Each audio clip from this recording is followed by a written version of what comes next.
fachada do STF. Imagem se abre para as laterais, em letras brancas, direto do plenário. Estamos de volta e, como sempre, com as imagens do plenário do Supremo Tribunal Federal. A primeira sessão plenária deste mês de junho, portanto, já a caminho do fechamento do primeiro semestre deste ano de 2023. Com a expectativa agora para a leitura da ata da sessão anterior e aprovação eventualmente, e o início dos julgamentos da sessão jurisdicional da tarde desta quinta-feira, que acompanhamos, como sempre, ao vivo, direto do plenário. Obrigada, podemos nos sentar. Os ministros tomam assento e abre a sessão a excelentíssima senhora ministra Rosa Weber, ao centro da mesa.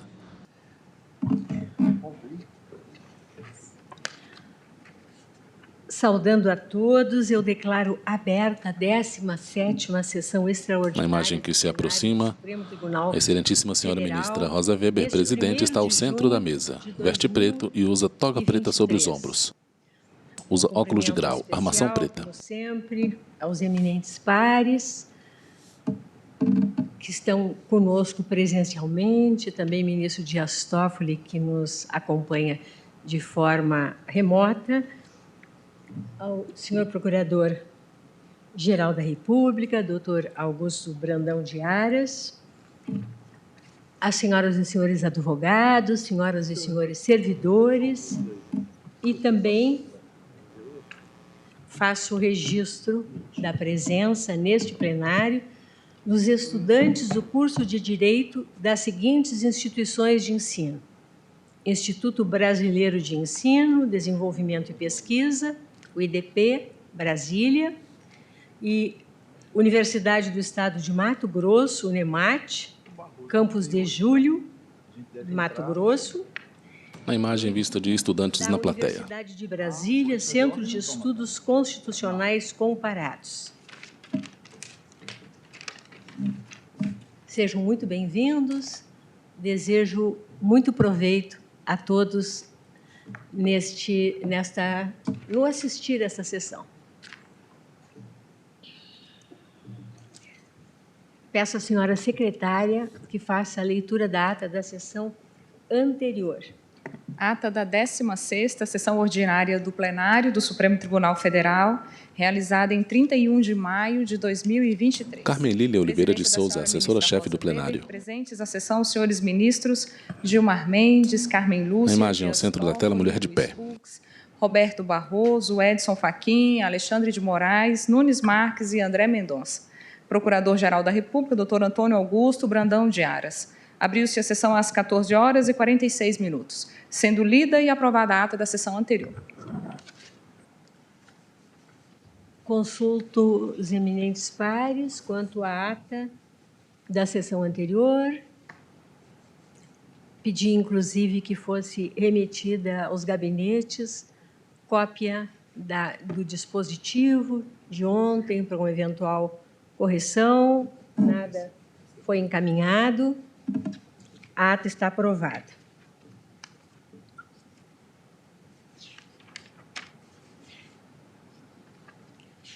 Chamo a julgamento, de forma conjunta, a questão de ordem em agravo regimental na reclamação 34.805, sob a relatoria do ministro Edson Fachin, em que agravante Marcos Antônio Pereira e amicus curiae, e a questão de ordem em agravo regimental na reclamação 36.131, procedente do Paraná, também sob a relatoria do ministro Edson Fachin e que corre sob sigilo. Na verdade, as questões de ordem foram suscitadas quando do julgamento... Na pauta, julgamento conjunto, reclamação 34.805 e 36.131. O eminente relator encaminhou para apreciação no plenário virtual e houve pedido de destaque do ministro Gilmar Mendes. Nas duas. Vamos reiniciar o julgamento. Por isso, passo a palavra ao eminente ministro Luiz Edson Fachin. Pois não, senhora presidente, cumprimento Vossa Excelência, os eminentes pares, o senhor Procurador-Geral da República, doutor Augusto Aras, advogados e advogadas aqui presentes, estudantes que também acompanham esta sessão. Senhora presidente, numa síntese muito breve, nós temos uma regra no regimento e casos diante desta regra que têm recebido interpretações distintas. O objetivo dessas duas questões de ordem nada tem a ver com o julgamento das reclamações, cujo desfecho já se deu no âmbito da própria turma.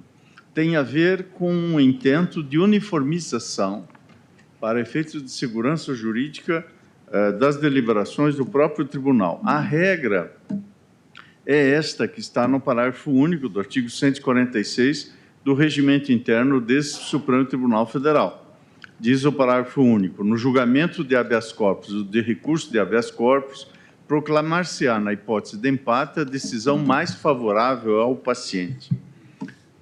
Do que emerge aqui é saber se esta previsão corresponde a uma delimitação específica desses dois instrumentos processuais ou se nos feitos de natureza criminal também aplicar-se-ia, por algum recurso legítimo de hermenêutica, também aplicar-se-ia a mesma regra de desempate.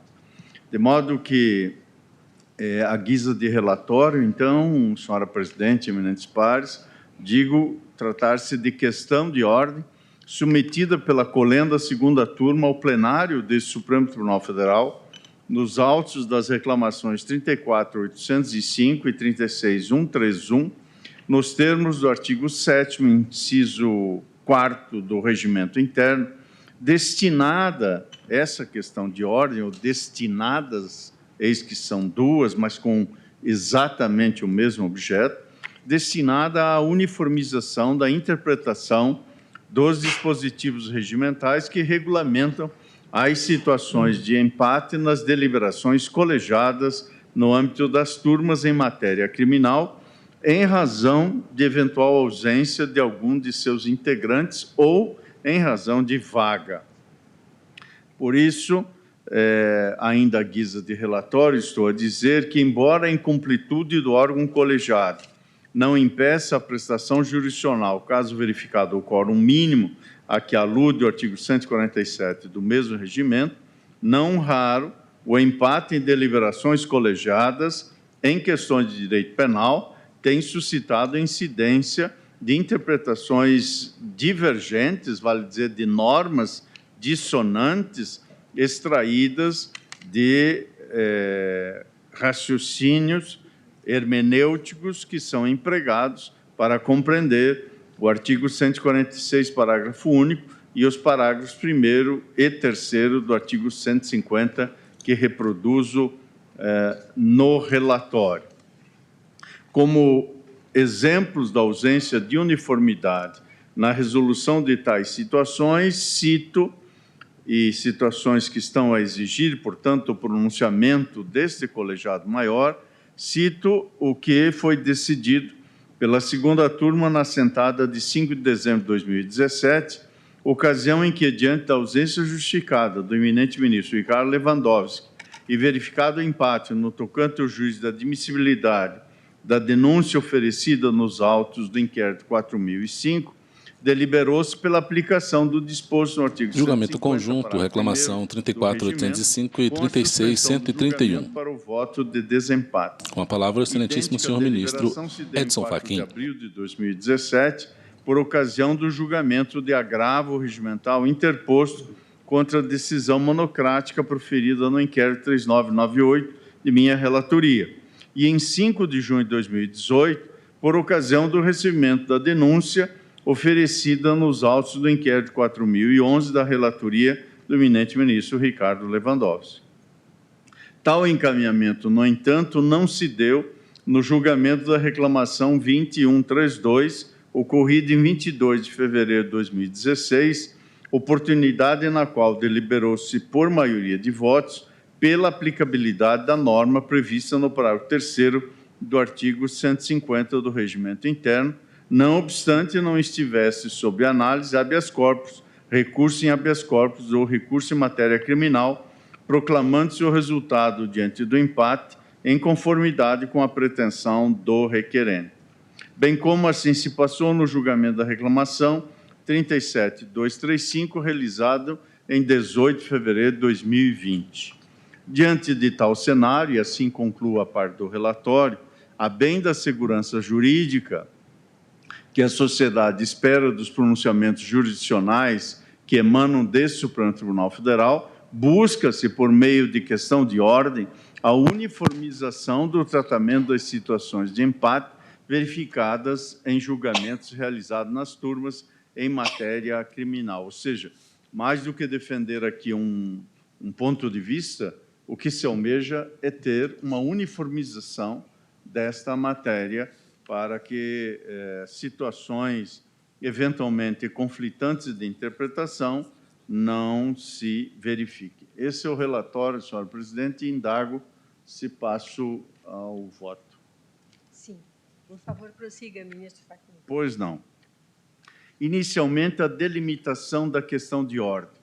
De início, cumpre assentar que a presente questão de ordem, proposta e acolhida pela colenda segunda turma, na sessão de julgamento de 1º de setembro de 2020, é limitada à definição do conteúdo e alcance dos dispositivos legais e regimentais que tratam da resolução das situações de empate nas votações colegiadas, visando a uniformização da prestação jurisdicional no âmbito do Supremo Tribunal Federal. Na presente assentada, não está em deliberação o mérito dos agravos regimentais interpostos nas reclamações 34.805 e 36.131, já julgados pela segunda turma deste tribunal, segundo a interpretação que se deu à época do regimento interno deste Supremo Tribunal Federal. Está, assim, delimitada a questão de ordem. Em segundo lugar, trato de expor as soluções divergentes em casos idênticos e a necessidade de uniformização em respeito ao princípio da isonomia. Digo, a propósito, que nos termos do inciso 4º, artigo 7º do regimento interno desse tribunal, compete ao plenário resolver as dúvidas que forem submetidas pelo presidente ou pelos ministros sobre a ordem do serviço, a interpretação ou a execução do regimento, destinando-se a presente questão de ordem a tratar da aplicação das regras de julgamento em casos de empate em deliberações colegiadas, especialmente nas causas de natureza criminal, para as quais tanto o Código de Processo Penal quanto o regimento interno possuem disciplina específica. No âmbito da colenda segunda turma, trago em destaque julgamentos de feitos de natureza penal em que, diante do empate verificado na votação, mas considerada a ausência eventual de um dos eminentes integrantes, deliberou-se pelo sobrestamento da proclamação para a colheita do voto de desempate. Reporto-me ao decidido na assentada de 5 de dezembro de 2017, ocasião em que, diante da ausência justificada do eminente ministro Ricardo Lewandowski e verificado o empate no tocante ao juiz de admissibilidade da denúncia oferecida nos autos do inquérito 4005, deliberou-se pela aplicação do disposto no artigo 150, parágrafo 1º do regimento, com a suspensão do julgamento para colher o voto de desempate. Idêntica deliberação se deu em 4 de abril de 2017, por ocasião do julgamento de agravo regimental interposto contra a decisão monocrática proferido no inquérito 3998 de minha relatoria, e em 5 de junho de 2018, por ocasião do recebimento da denúncia oferecida nos autos do inquérito 4011 da relatoria do eminente ministro Ricardo Lewandowski. No entanto, situações houve nas quais, embora superável o empate na ausência eventual de um de seus integrantes, recorreu-se à regra de julgamento própria dos habeas corpus, proclamando-se o resultado em favor do requerente, e desconsiderando-se o voto de desempate. Refiro-me a título exemplificativo o que se deu por ocasião dos julgamentos dos agravos regimentais nas reclamações 34.805 e 36.131, ambos julgamentos realizados em 1º de setembro de 2020. Ambos os feitos tinham por objeto a definição da competência ao processamento e julgamento de inquéritos declinados pelo Supremo Tribunal Federal em razão de incompetência sobreveniente. Em ambos, diante do empate na votação ocasionado pela ausência eventual e justificada do sempre decano, o eminente ministro Celso de Mello, decidiu-se pela proclamação do resultado mais favorável ao réu e, portanto, com provimento dos agravos... Julgamento conjunto, reclamação 34.805 e reclamação 36.131. ...que deram ensejo à presente questão de ordem, que foi acolhida no colegiado da segunda turma. Acerca desses julgamentos, no voto, reproduzo as respectivas emendas que me escuso de ler, eis que elas traduzem com fidelidade o que acabo de mencionar. A seguir, menciono que, no mesmo sentido, foram as deliberações tomadas nos seguintes feitos.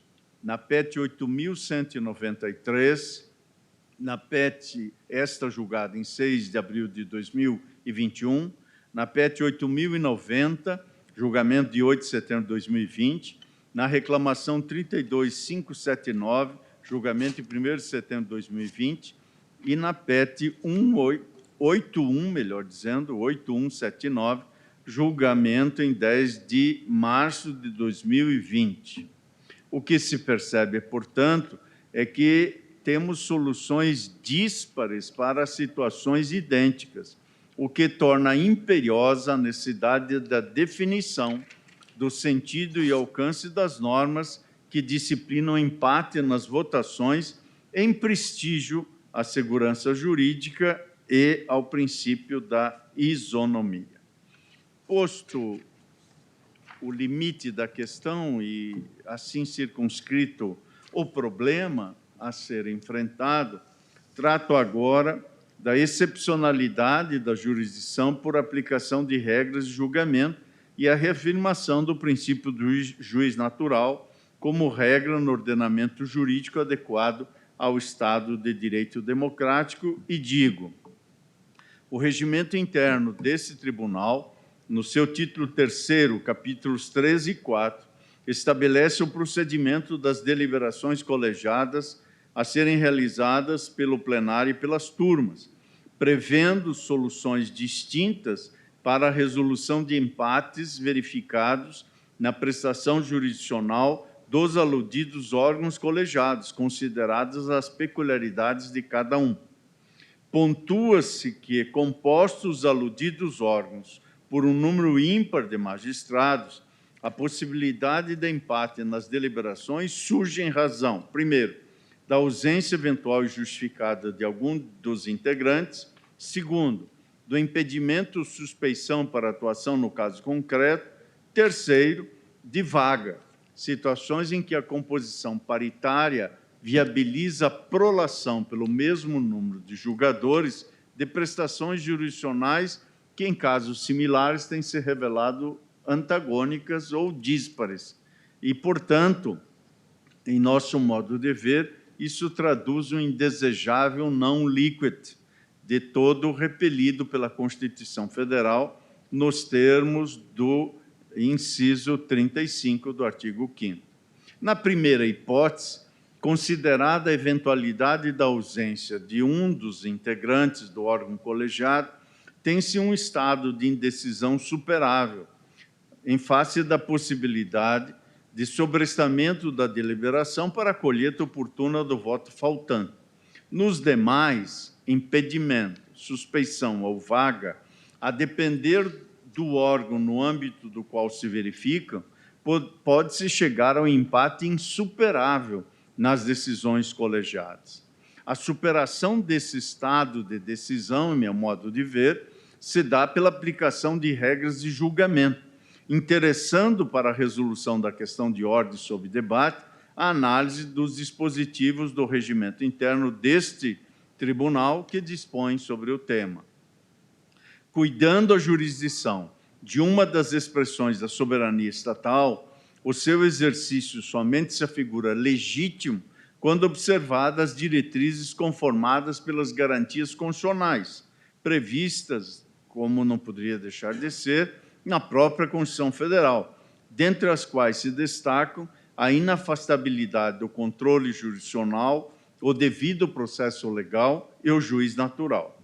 Com efeito, preceitua o texto constitucional, estou lendo o inciso 35 do artigo 5º, que a lei não excluirá da apreciação do Poder Judiciário lesão ou ameaça a direito, cuja atuação, para tanto, por isso, não prescinde do devido processo legal, garantindo-se às partes o efetivo contraditório e a ampla defesa que lhes são consectários.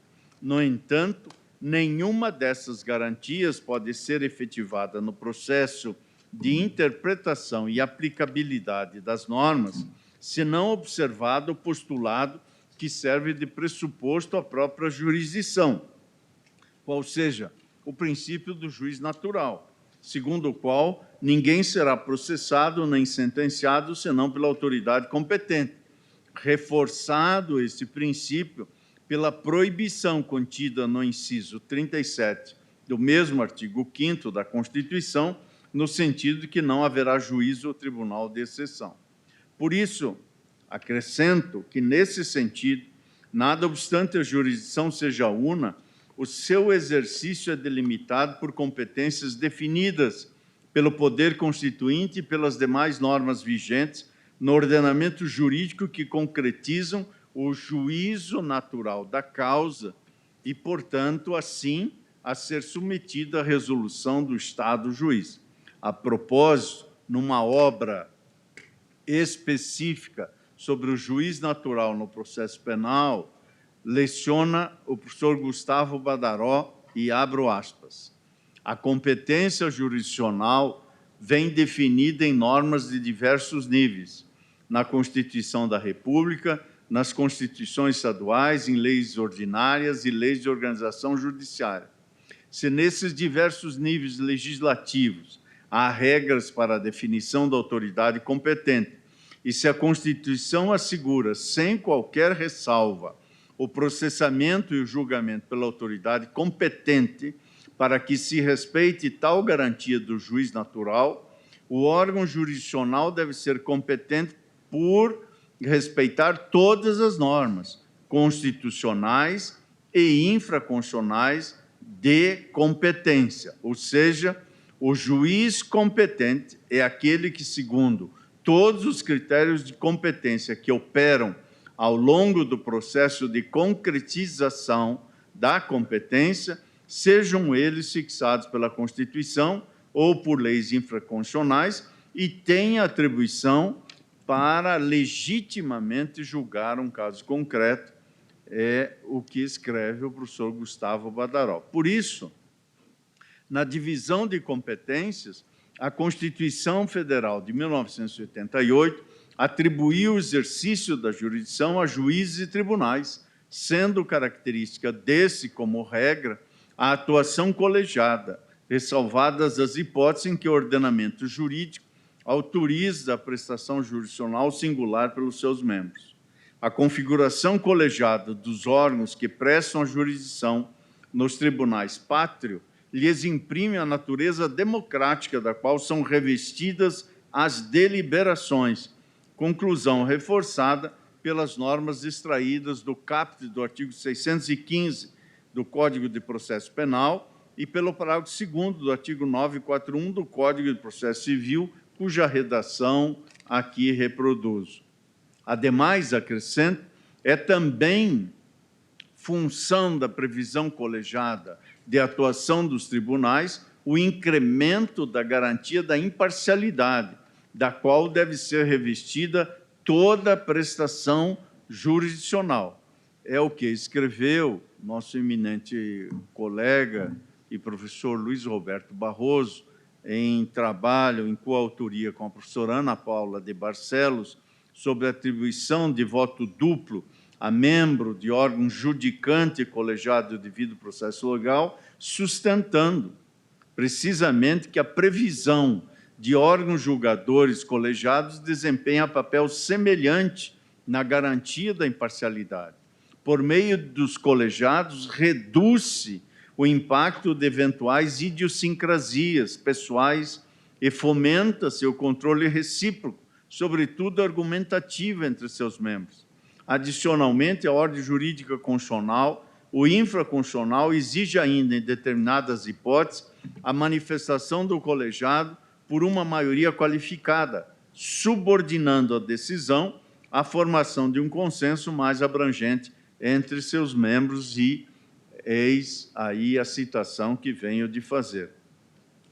Diante disso, me permito, então, considerar a missão constitucional de uniformização da jurisprudência atribuída aos tribunais nos limites das respectivas competências, reforçada pelo disposto, para muitos considerado pleonástico, mas quiçá seja imprescindível, o disposto no artigo 926 do Código de Processo Civil, segundo o qual os tribunais devem uniformizar sua jurisprudência e mantê-la estável, íntegra e coerente, em face do que um debate plural é proporcionado pela composição colegiada dos órgãos jurisdicionais que viabiliza o melhor acertamento, a melhor solução das questões controvertidas, cujo resultado refletirá o entendimento a ser seguido pelos demais órgãos do Poder Judiciário em casos análogos, como expressão da segurança jurídica que se espera da jurisdição. Por essas razões, o juiz natural das causas submetidas a conhecimento e julgamento pelos tribunais pátrios é, em regra, o órgão colegiado definido nos respectivos regimentos internos, os quais, a seu turno, integram o arcabouço normativo por meio do qual se define o juiz competente para prestar a jurisdição e não os magistrados singularmente considerados.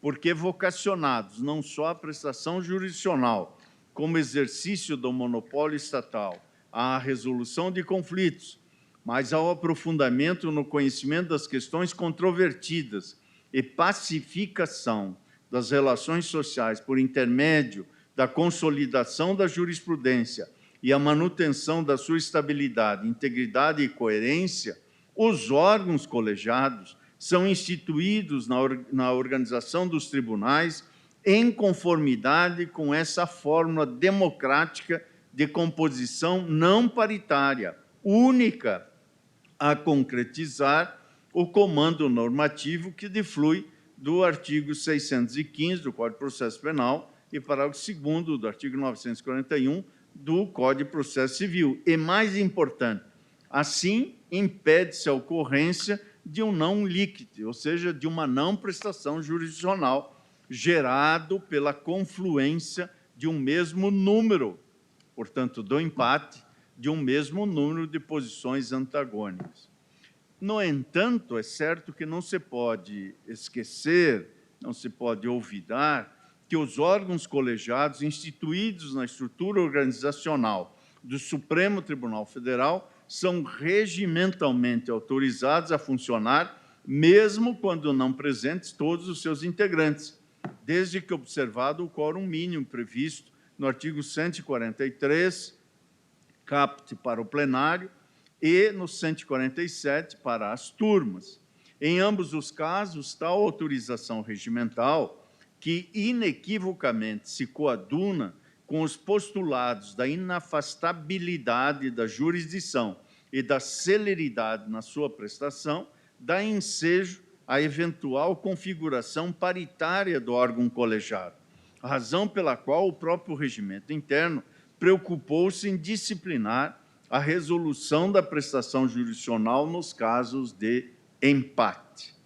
E, portanto, reitero que, embora a completude do órgão colegiado não impeça a prestação jurisdicional, caso verificado o quórum mínimo, as situações de empate em deliberações colegiadas em questões de direito penal no âmbito das turmas não tem tido, em casos que são significativos em termos quantitativos, resolução uniforme. Eis que se extrai normas divergentes dos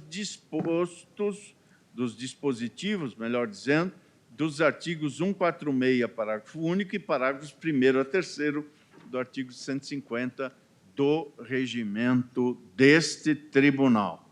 Portanto, eu estou a me referir às deliberações que se sucedem em classes processuais distintas do habeas corpus e do seu recurso ordinário, em especial nos procedimentos de competência originária desse tribunal, ou seja, PET, ou petições, reclamações, inquéritos e ações penais.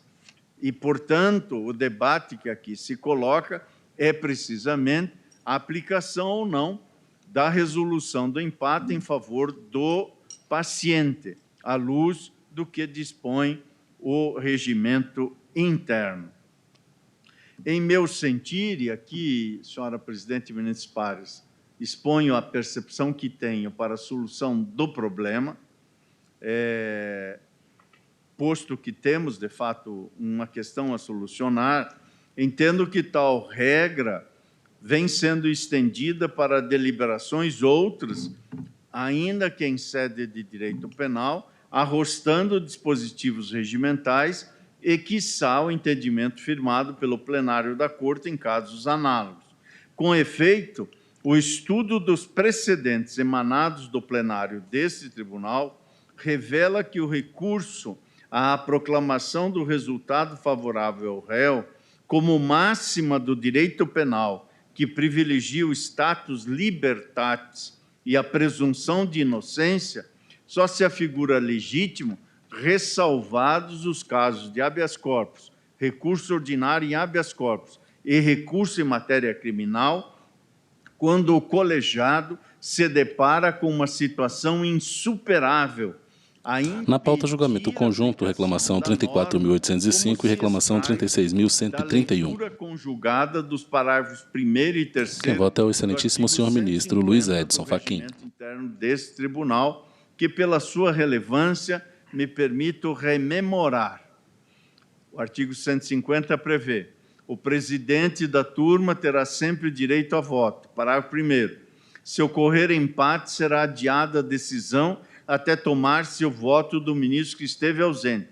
Parágrafo 2º. Persistindo a ausência ou havendo vaga, impedimento ou licença de ministro da turma por mais de um mês, convocar-se-á ministro da outra, na ordem decrescente de antiguidade. Parágrafo 3º.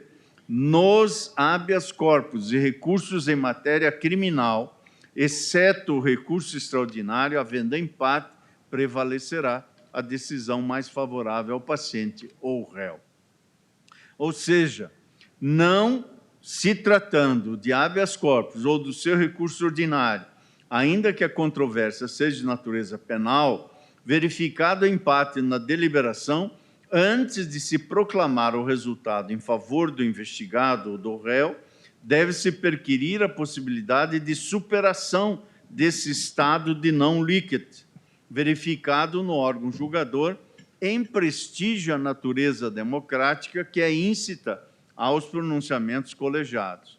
A depender da circunstância, por vezes, o empate na deliberação colegiada se revela superável, diante da ausência apenas eventual de um dos integrantes do órgão, situação que tem sido resolvida pelo plenário deste tribunal com a suspensão do julgamento para a colheita oportuna do voto faltante, ainda que se trate de causa criminal.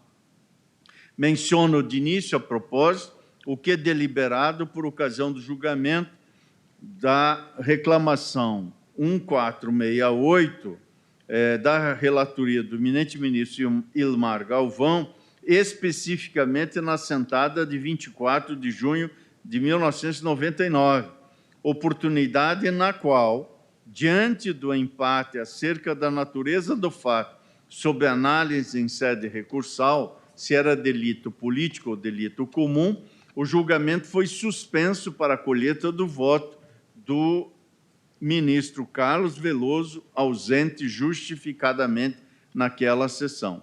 No mesmo sentido, foi conduzido o julgamento da ação penal 433, de relatoria da ministra Ellen Grace, oportunidade em que, verificado empate na votação acerca do mérito da denúncia em relação a um dos acusados, e mesmo diante da iminente prescrição da pretensão punitiva, que se consumaria no dia seguinte à assentada do dia 4 de março de 2010, o plenário do Supremo Tribunal Federal decidiu pelo sobrestamento da deliberação para a colheita do voto do ministro Eros Grau, então ausente.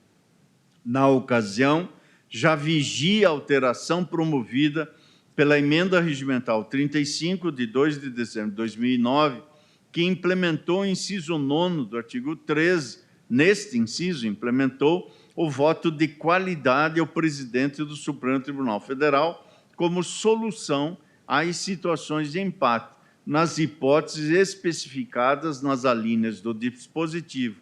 E aqui reproduzo, e me excuso da leitura, o debate em plenário com as manifestações dos excelentíssimos senhores ministros Dias Toffoli, Gilmar Mendes, Marco Aurélio e também da relatora ministra Ellen Grace.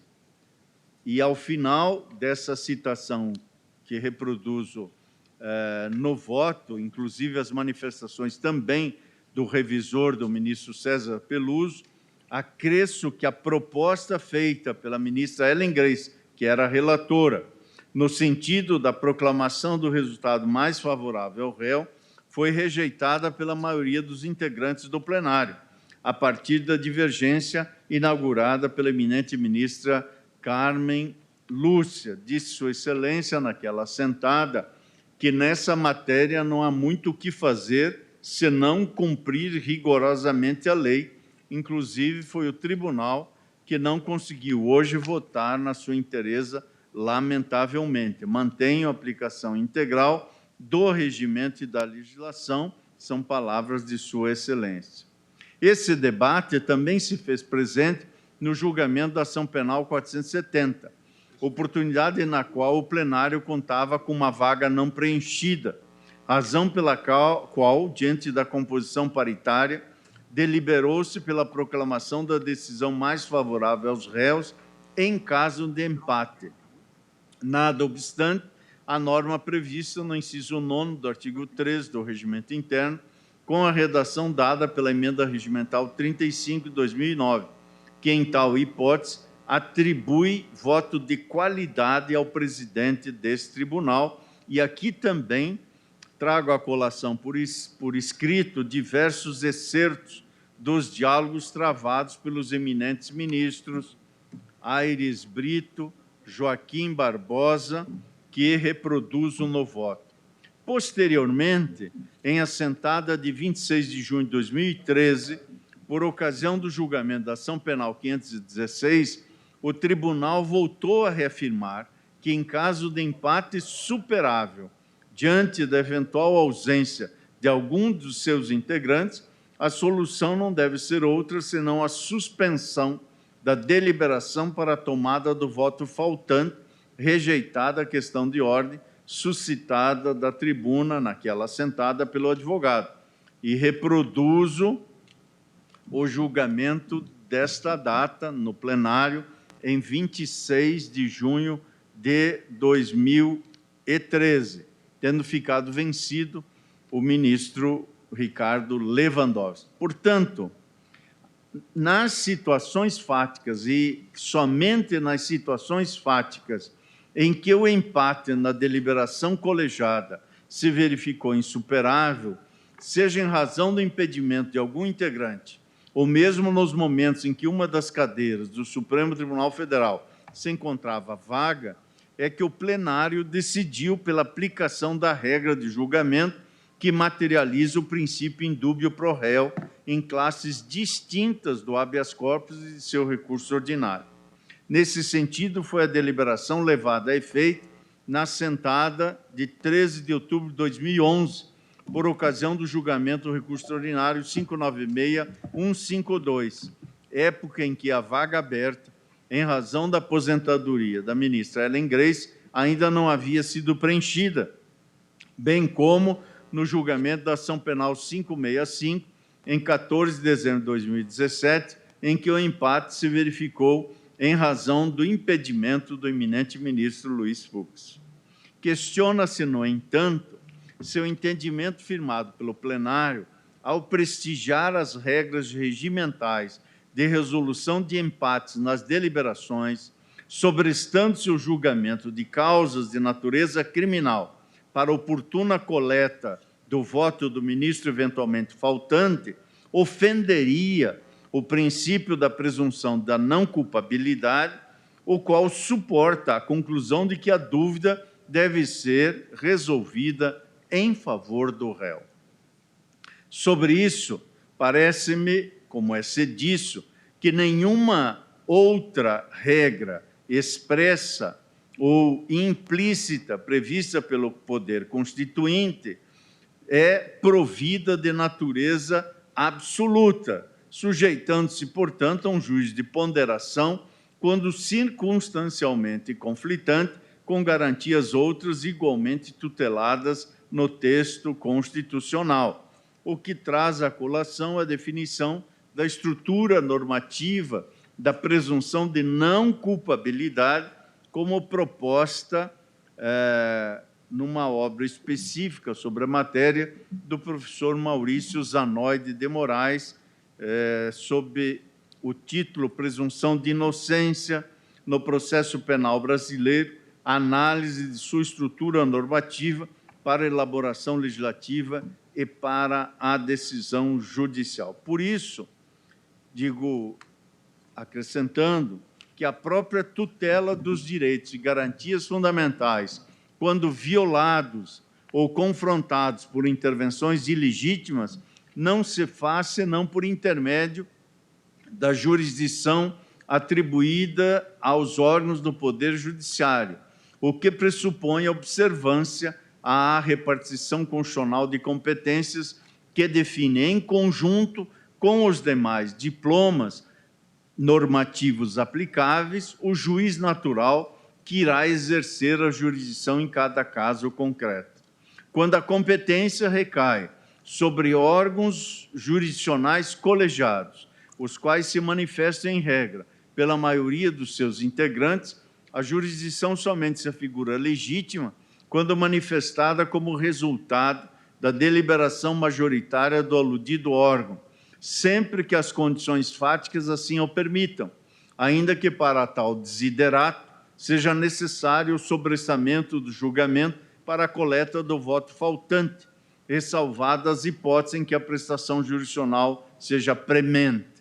Por sua vez, o recurso às normas de julgamento previstas no ordenamento jurídico para a resolução do empate, como exceção à regra da deliberação majoritária, só se revelaria legítimo quando o estado de indecisão for insuperável, como forma de evitar o não liquid vedado pelo artigo 5º, inciso 35, da Constituição Federal. Considerada a composição do plenário desse tribunal, o empate na votação somente será insuperável na hipótese em que um de seus integrantes se declarar-se suspeito ou tiver o impedimento reconhecido, diante da inexistência de previsão constitucional de convocação de magistrado de qualquer outro tribunal pátrio.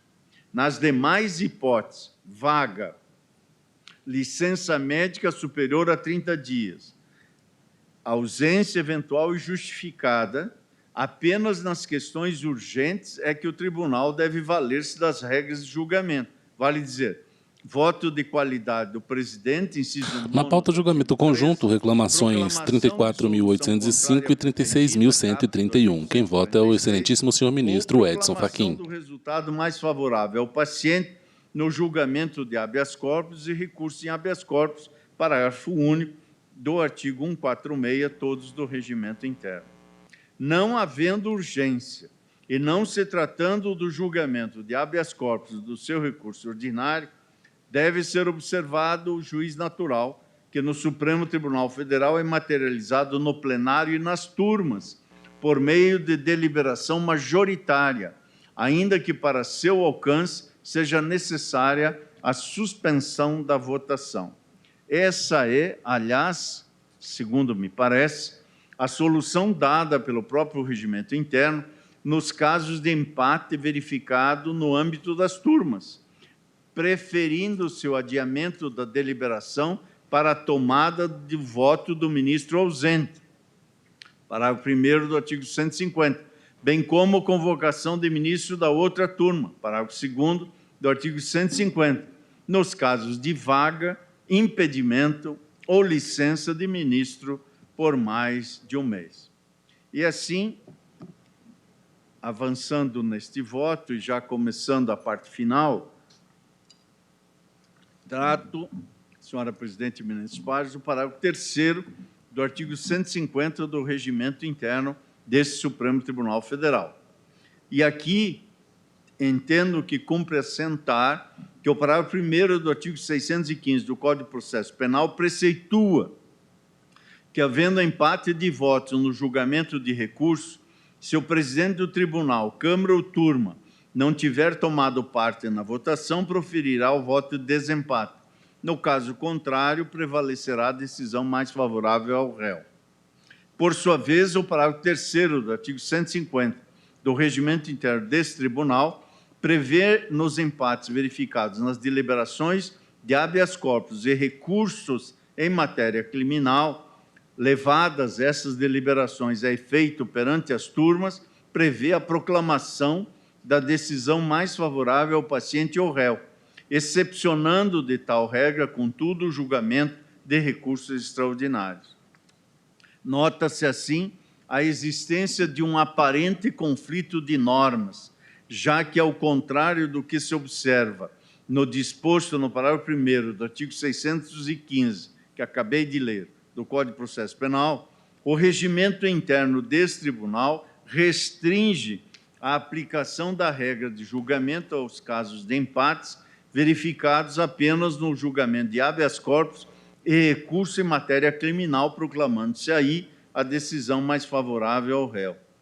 Porém, segundo o entendimento consolidado no que entendo ser a jurisprudência desse tribunal, o dispositivo contido no regimento interno que acabo de citar, por ter sido editado na vigência da Constituição de 1969, que conferia ao Supremo, nos termos da linha C, parágrafo 3º do artigo 119, competência para dispor sobre o processo e o julgamento dos feitos de sua competência originária ou recursal, esta percepção que se tem é de que tal regra foi recepcionada pelo regime constitucional com status de lei.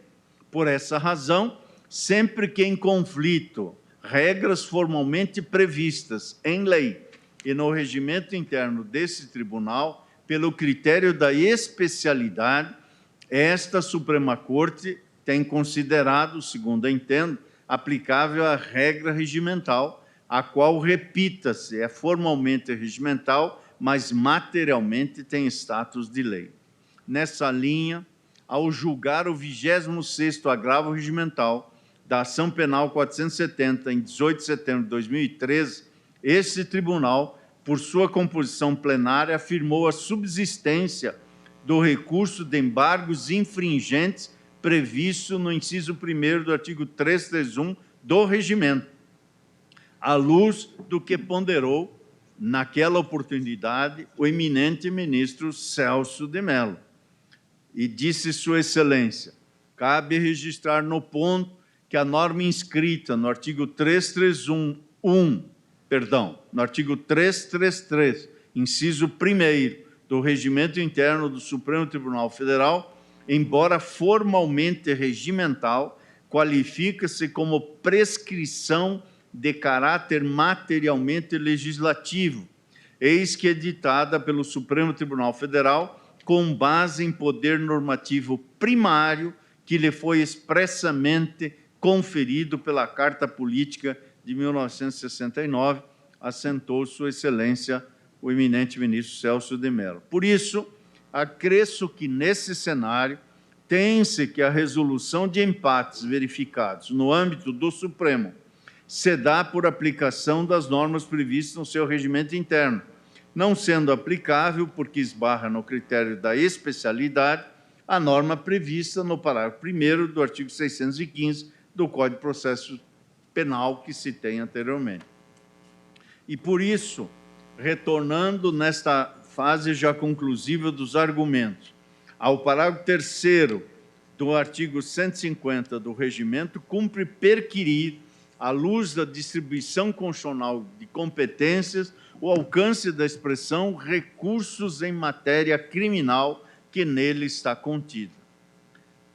E, assim, a partir da premissa de que a jurisdição nos tribunais se dá, em regra, pelos respectivos órgãos colegiados, cuja característica essencial ao escorreito funcionamento é a composição não paritária que viabiliza o princípio da majoritariedade, como assim o denominou na ação penal 470 em questão de ordem o eminente ministro Aires Brito, partindo dessa premissa, tem-se que as normas que disciplinam as regras de julgamento nos casos de empate devem ser interpretadas, em meu modo de ver, restritivamente. Nesse passo, a expressão recursos criminais não pode ser interpretada senão dentro dos limites da competência recursal ordinária atribuída ao Supremo Tribunal Federal, no inciso 2º do artigo 102 da Constituição Federal, segundo a qual compete ao Supremo Tribunal Federal, principalmente, a guarda da Constituição, cabendo-lhe, inciso 2, julgar em recurso ordinário, letra A, o habeas corpus, o mandado de segurança, o habeas data, o mandado de injunção decididos em única instância pelos tribunais superiores, se denegatória a decisão, e letra B, o crime político. Note-se que o próprio regimento interno excepciona a aplicação da regra de julgamento em análise nos casos em que a deliberação colegiada ocorre em sede de recurso extraordinário, ainda que se cuide de insurgência interposta no contexto de pretensão punitiva estatal. Assim, nos casos de empate verificados no âmbito das turmas do Supremo Tribunal Federal, o recurso à regra de julgamento previsto no parágrafo 3º do artigo 150 do Regimento, proclamando-se o resultado mais favorável ao réu, somente revela-se legítimo quando em deliberação os processos de habeas corpus ou os recursos em matéria criminal previstos na competência constitucional desse Supremo Tribunal Federal, quais sejam o recurso ordinário em habeas corpus, o recurso ordinário em mandado de segurança, o recurso ordinário em habeas data, o recurso ordinário em mandado de injunção e o recurso ordinário contra decisões proferidas no procedimento de crime político. No âmbito da competência criminal originária, na qual está inserida a reclamação constitucional, a resolução dos empates deve observar a regra prevista nos parágrafos 1º e 2º do artigo 150 do Regimento Interno do Tribunal, sobrestando-se o julgamento para a coleta do voto de ministro ausente ou convocando-se ministro da outra turma para a superação do não liquid. Ademais, com a devida vênia ao entendimento externado por ocasião do julgamento da reclamação 34796, no âmbito da segunda turma, o fato de uma das partes ter interposto agravo regimental contra a decisão monocrática proferida em feito de competência originária não atrai a incidência desse parágrafo 3º do artigo 150 do Regimento.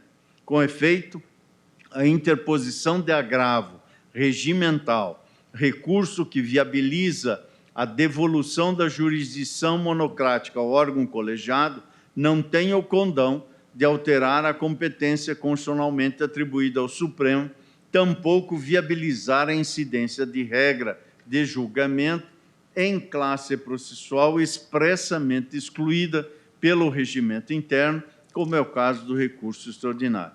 Por essa razão, senhora presidente eminentes pares, a bem da segurança jurídica que a sociedade espera dos pronunciamentos jurisdicionais, do judiciário como um todo, e de modo especial, neste caso, o Supremo Tribunal Federal, proponho a resolução da questão de ordem que, ressalvados os casos de habeas corpus e dos recursos ordinários em matéria criminal, incluídos na competência recursal prevista no inciso 2 do artigo 102 da Constituição, os empates verificados em decorrência da ausência de alguns dos integrantes do órgão colegiado nas causas penais de competência originária do Supremo Tribunal Federal sejam resolvidos mediante a aplicação das normas regimentais previstas nos parágrafos 1º e 2º do artigo 150 do Regimento, suspendendo-se o julgamento para oportuna tomada de voto de desempate ou, na impossibilidade,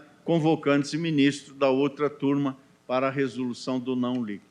Antes de concluir o voto, senhora presidente, gostaria de salientar que a primeira inclusão dessas questões de ordem no calendário de sessão de julgamento se deu em 6 de outubro de 2021, ou seja, essa é uma matéria que já de algum tempo reclamava a solução e casos recentes, aliás, recentíssimos, mostram a importância dessa definição para que não tenhamos, em cada caso, uma indefinição. Como eu disse ao início, mais do que uma tese, o que proponho a este plenário é que saiamos daqui com uma definição para que não se tenha dúvidas e controvérsias maiores acerca dessa solução. É o voto, senhor presidente.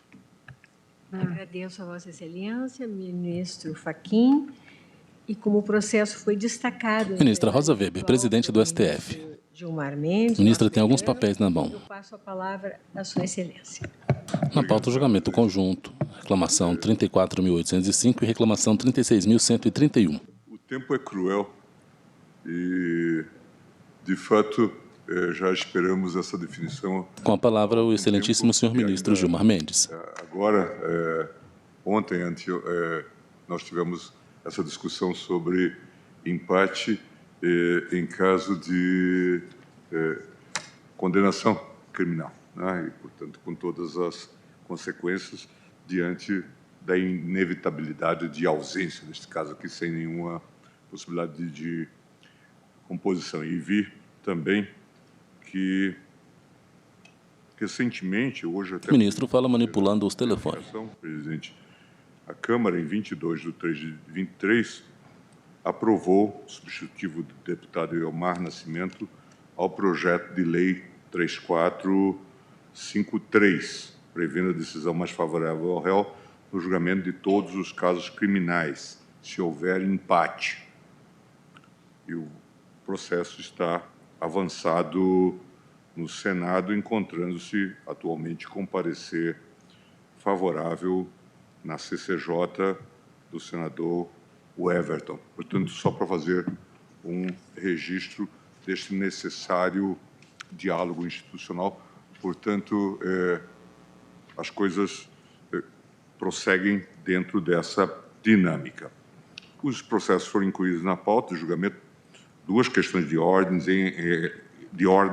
em reclamações que tratam de idêntica questão, as reclamações 34.805 e 36.131, nas quais se discute a regra de julgamento aplicável para a solução de empates em processos criminais. Nesses dois feitos, houve idêntica programação por parte da segunda turma, com o provimento dos recursos dos agravantes e a afetação ao pleno da tese atinente à regra aplicável em casos de empate em julgamentos de matéria penal, ou seja, se é o caso de aplicação da regra do parágrafo 2º do artigo 150 do Regimento, que determina a suspensão do processo até o comparecimento do ministro ausente para desempatar o julgamento, ou então se deverá ser aplicada a regra expressa no parágrafo 3º do mesmo artigo 150, que impõe a prevalência da regra mais favorável ao paciente ou réu. Nas referidas reclamações, a defesa dos requerentes suscitou dúvida relevante que deveria ser resolvida pelo Tribunal Pleno de forma equânime para ambos os processos.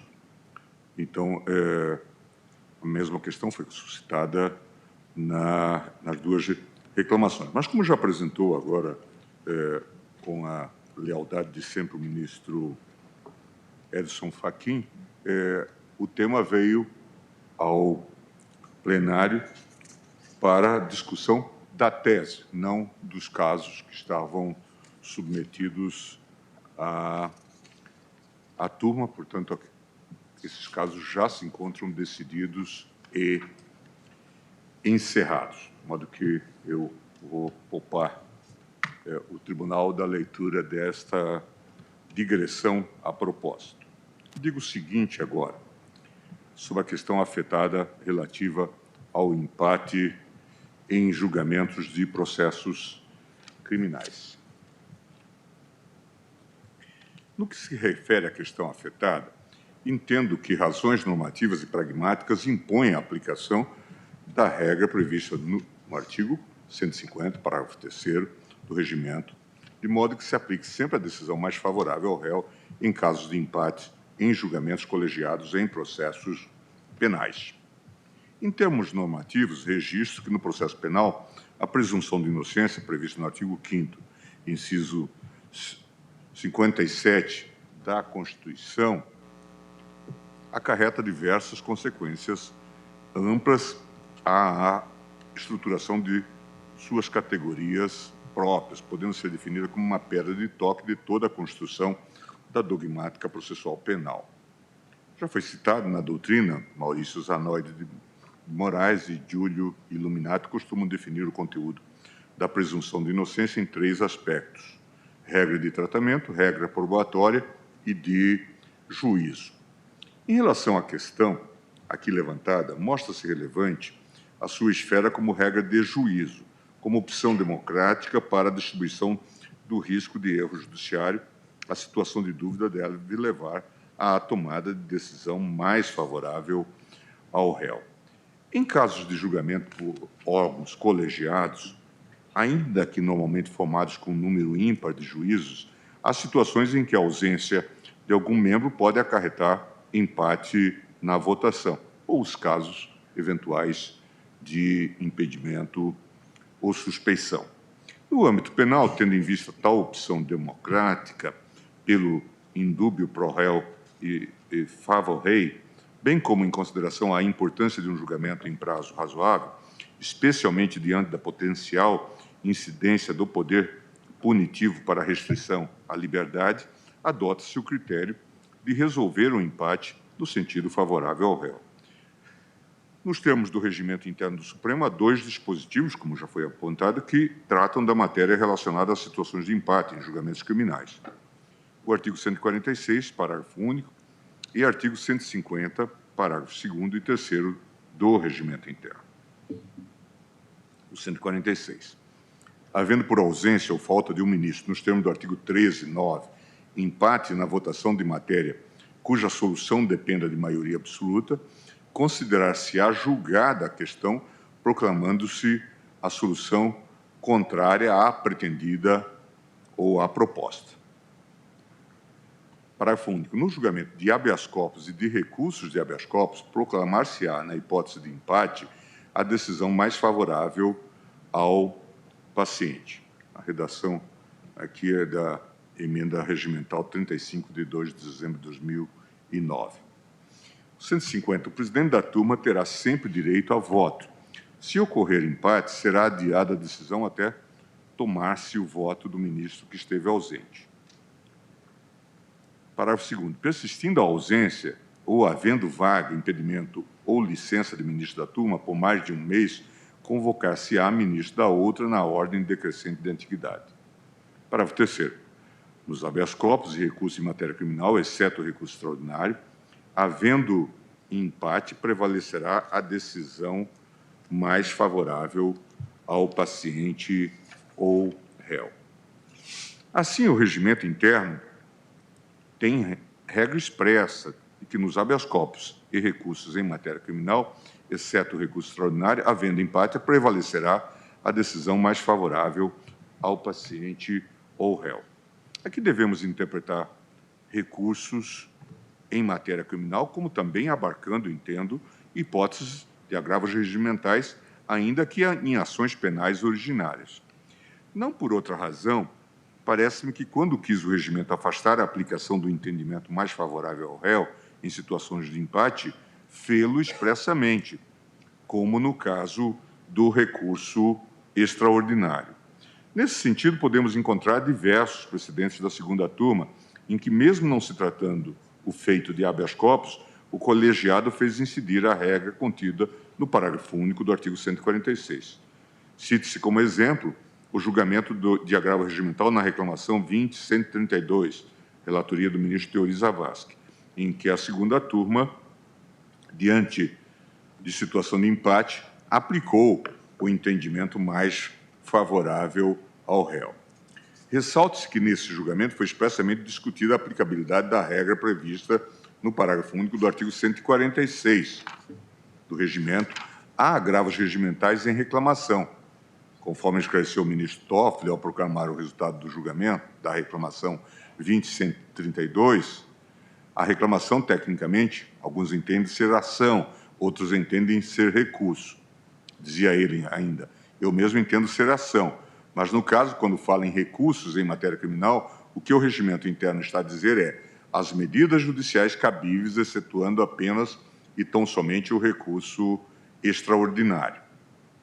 Se esse tema tivesse vindo a esta turma em habeas corpus e aqui fosse ser julgado, havendo empate, a ordem seria concedida, acrescentou. Além de ser aplicado tal entendimento em sede de reclamação constitucional, o colegiado também já considerou que, em havendo empate em juízo de recepção de denúncia em inquérito, deve prevalecer o entendimento mais favorável ao investigado. Assim ficou emendado o julgado. Inquérito, competência originária, penal e processual penal. Empate na votação quanto à admissibilidade de parte da denúncia. Prevalência da rejeição por mais favorável ao denunciado. Inquérito 3670 da minha relatoria. Nesse precedente do inquérito 3670, a aplicação da regra contida no parágrafo único do artigo 146 foi profundamente discutida pelos integrantes do colegiado. Uma das manifestações mais relevantes foi apresentada pelo ministro Celso de Mello, que expôs seu raciocínio durante os debates para afirmar: tratando-se de matéria penal, o empate somente pode beneficiar aquele que sofre a persecução estatal, de tal modo que, em não havendo maioria em sentido contrário, o empate importará necessariamente em respeito à presunção constitucional de inocência, artigo 5º, inciso 57, e tal seja a situação processual em rejeição da denúncia ou então em absolvição na hipótese de habeas corpus em concessão do próprio rito constitucional. Destaque-se que, nesse caso, a segunda turma entendeu que, mesmo na hipótese de empate superável, o resultado desse impasse atrairia o entendimento mais favorável ao réu, não se podendo cogitar de outras alternativas, como a utilização de voto de qualidade pelo presidente, a convocação extraordinária de ministro de outra turma ou o sobrestamento do feito até a nomeação de novo ministro. Convém destacar o raciocínio trazido à baila pelo ministro Celso de Mello, no sentido de que quaisquer dessas hipóteses regimentais não poderiam se sobrepor à natureza constitucional da regra de que o empate deve beneficiar o réu, conforme se observa dos seguintes trechos dos debates que passo a transcrever. Ministro Celso, a norma regimental que confere ao presidente do plenário ou ao presidente de cada uma das turmas o voto de qualidade não pode nem deve incidir na hipótese de empate que eventualmente se registre em julgamentos penais, como sucede na espécie. E a razão é simples. Mera norma de índole regimental jamais poderá prevalecer em situação de antinomia sobre o texto normativo da Constituição. O caso, ora, em exame... Para o voto, o excelentíssimo senhor ministro Gilmar Mendes. Na pauta, julgamento conjunto, reclamações 34.805 e 36.131. Ao denunciado. Há ainda outros precedentes da segunda turma que podem ser mencionados, como julgamentos realizados no inquérito 4451, agravo regimental, relator a ministra Carmen Lúcia, redator para o acordo o ministro Lewandowski. Segunda turma. A análise dos precedentes do Pleno segue, a meu ver, a mesma linha de raciocínio, Com efeito, em casos mais antigos, como nas ações penais 433, 480 e 516 embargos de declaração, em sessões realizadas em 4 de 3 de 2010, 17 de 9 de 2009 e 26 de 6 de 2013, o Tribunal optou por aguardar o voto de desempate do ministro ausente ou o provimento da cadeira em aberto. A análise dos julgados mais recentes sobre a matéria evidencia claramente a superação dessa regra. Nessa toada, o primeiro precedente digno de nota ocorreu durante o julgamento do mensalão, oportunidade na qual essa questão foi amplamente debatida com a aplicação da regra do empate em favor dos acusados, conforme se observa dos trechos da ementa abaixo, que eu transcrevo. AP 470, relator ministro Joaquim Barbosa, absolvição dos réus Pedro Correia, João Cláudio Genu, Enivaldo Quadrado, Valdemar Costa Neto e Jacinto Lamas, tendo em vista o empate na votação nos termos da questão de ordem resolvida pelo plenário, vencido o relator e os demais ministros que o acompanharam. Ao apresentar o entendimento que se sagrou majoritário no âmbito do Tribunal Pleno, em sessão realizada em 23 de 10 de 2012, o ministro Aires Brito, então presidente da Corte, aduziu. Agora, em continuidade de julgamento, etc., portanto, eu resolvo a questão de ordem no sentido de que, em caso de empate, a proclamação do resultado é pela absolvição do réu. Esse mesmo entendimento foi reafirmado no julgamento do mérito e de embargos de declaração na ação penal 565, também no âmbito do Tribunal Pleno, em sessões ocorridas nos anos de 2014, 2017 e 2018. Cito, então, as APs 565, relatoria ministra Carmen Lúcia, AP 565, embargos de declaração, segundo redator para o acordo do ministro Dias Toffoli. Também entendo ser importante transcrever parte do debate ocorrido no julgamento dos segundos embargos de declaração na ação penal em 14 de 12 de 2017, entre os ministros Celso de Mello e Roberto Barroso. Faço apenas a leitura espírita. Portanto, sob a perspectiva da interpretação constitucional das normas do regimento interno, à luz da garantia fundamental da presunção de inocência, artigo 5º, inciso 57, penso que o empate em julgamentos criminais de qualquer classe processual, seja no âmbito das reclamações, das ações penais, dos inquéritos ou de seus recursos, com exceção do recurso extraordinário, que envolve código específico para a declaração de inconstitucionalidade, deve ser resolvido com a aplicação do indúbio pro réu e do favor rei, de acordo de modo a acarretar a decisão mais favorável ao imputado. Por isso, eu estou, depois de votar preliminarmente pela limitação do objeto da presente questão de ordem à discussão em abstrato, já foi trazido também pelo relator, proponho a resolução da questão afetada mediante a proclamação do resultado mais favorável ao imputado em todos os casos de empate em julgamentos penais, seja em ações originárias ou em recursos, ressalvados os casos de recursos extraordinários. É como voto, presidente. Agradeço ao ministro Gilmar Mendes e, senhores ministros, senhora ministra, cumprimentando a ministra Carmen Lúcia, eu vou propor que se suspenda a sessão, porque vamos receber a visita do presidente da Finlândia, que está prevista para o horário das 16 às 16h30. Então, passarei a colher o voto, né, dos colegas depois da Senhora presidente, visita. se me permite... Pois não. Intervém o excelentíssimo senhor ministro André Mendonça. Mas me comprometendo a trazê-lo ainda no final, antes do fim do semestre, eu gostaria de pedir vista dos autos, o que não significa que eventuais ministros não possam, querendo antecipar o voto, apenas para a gestão da sessão por Vossa Excelência, como bem lhe aprouver. Certo. Consulto os eminentes pares. Todos aguardam a devolução do pedido de vista do ministro André.